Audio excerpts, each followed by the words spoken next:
қонунеро имзо кард. санади мазкур рӯзи 8 август моликияти муштараки зану шавҳар ба ҳисоб меравад. ҳамин хеле бемафкураву бадбахтое ки салом ба ҳама нафарҳое ки ҳама рӯза видеоҳои моро тамошо мекунед.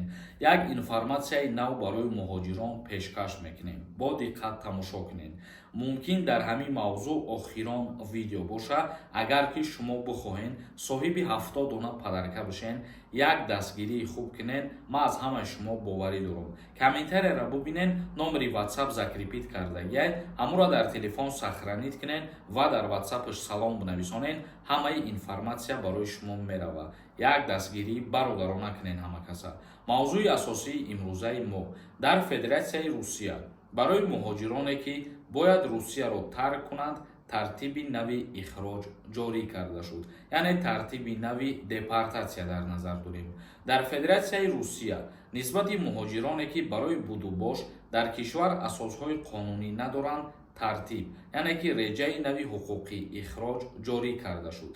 тавре ки РИА Новости хабар медиҳад, президенти Федератсияи Русия Владимир Путин қонуни қабулшударо ки аз тарафи Думаи давлатӣ 23 июл ва аз ҷониби Шӯрои Федератсия 2 август тасдиқ шуд, ба имзо расонид. президенти Федератсияи Русия аллакай дар ин мавзӯъ қонунеро имзо кард. санади мазкур рӯзи 8 август дар сомонаи нашри расмии санадҳои ҳуқуқӣ ҷойгир шудааст. он пас аз 180 рӯз баъди нашр, яъне аввали моҳи феврал, мавриди амал қарор мегирад. шаҳрвандони хориҷие ки дар тартиби ихроҷ қарор доранд, бидуни иҷозаи мақомоти корҳои дохилӣ наметавонанд ҷойи зист ё будубоши худро дар Федератсияи Русия тағйир диҳанд, аз ҳудуди минтақаи зист берун раванд, воситаҳои нақлиётро идора кунанд, моликият ба даст оранд ва акди никоҳ намоянд. мутобиқи ин қонуни нав, ҳар як шаҳрванди хориҷие ки дар Федератсияи Русия нисбаташ мисол бояд ки запрет навист таъин кунанд, дар ин ҳолат наметавонад ки бе иҷозати Вазорати корҳои дохилии Русия аз кишвар берун барояд, ё ки наметавонад ки кору фаъолият кунад, ё наметавонад бо ягон шаҳрвандии рус ЗАГС бикунад, тӯй бикунад ва запретша кушода кунад. ин чизҳо аз байн рафтанд. онҳо ба сабти амволи ғайриманқул дар кадастр, кушодани суратҳисоби бонкӣ ва анҷоми дигар амалиёти бонкӣ ҳуқуқ надоранд. инчунин барои гирифтани карта барои кушодани суратҳисоб дар бонкҳо низ ҳуқуқшон аз байн рафт. ва инчунин нафарҳое ки мо номбар кардем дар як моҳ наметавонанд ки зиёда аз 30,000 рубл ба номи худшон пул бигиранд аз банк, ё ки наметавонанд дар як моҳ зиёда аз 30,000 рубл аз номи худшон ба дигар каса равон бикунанд. таҳияи феҳристи шахсони назоратшаванда ки дар тартиби ихроҷ қарор доранд пешбинӣ шудааст.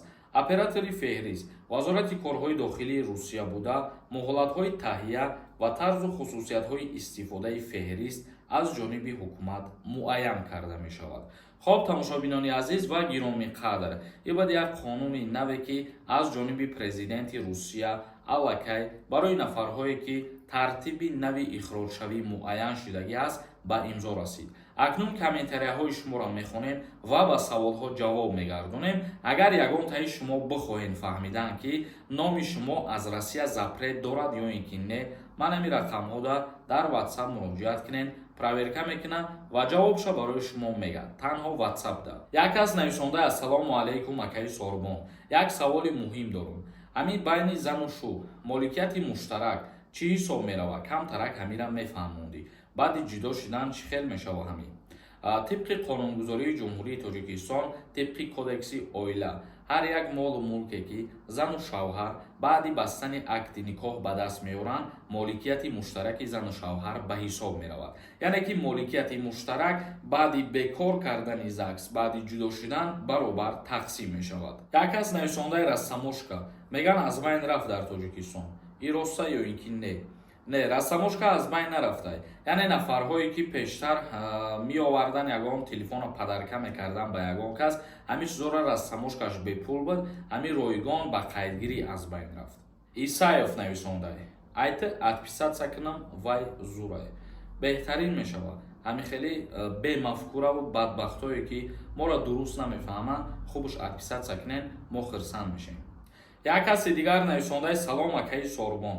Ҳозир сертификат додестанд ё ин ки не? Сертификат барои супоридани имтиҳон барои донистани забони русӣ ҷойҳое ки давлатӣ муқаррар шидагиай, яъне донишгоҳҳо да мерен имтиҳон меспорен, агар ки гузаштен баъд сертификата дастрас мекунед. Насрулло навишондае. Салом акаи Сорбон. Рӯзи эфира аниқ кардем ё ин ки не? Бале мо аниқ кардагӣ ҳастем, ками дигараш мондагиай, нафаре ки дастгирӣ мекунен, ҳамирӯз аз ҳамин видео комментарияра хабар бигиред, номри WhatsApp ҳастай, як дастгирӣ бародарона кунед, хирсан мешем. Як кас навишонда ассалому алайкум акаи Сорбон. Ҳозир мегуфти рейдҳо тамом шиданд ё ин ки не? Чӣ гап шидестай? Не, рейдҳо тамом шидагӣ нестанд, то айни ҳол тафтиши ҳуҷҷатҳо идома дорад. Як каси дигар навишонда, я чира намедонӣ, чӣ пад мекунӣ? Дар Москва рутуб баромадагиай, ба мисли ютуб. Ба фикрам ки на худат айхо бедор шидӣ, ин рутуб баробари ютуб баромадагиай, бигем агар хато намекунем. Ин чиз ягон причина шида наметавонад ки аз ин ҳисоб ютуб маҳкам шавад. Як кас навишондае ки дар бораи вайни учёт пурратар информатсия диҳед. Кай қонун действат мекунад? Бародари азиз ва гиромӣ қадр, дар бораи нафарое ки двойное гражданство дорен ва бояд хитона дар учёти военӣ бимонен, ин аллакай чӣ қадар вақт шидагие ки ба назар мерасад.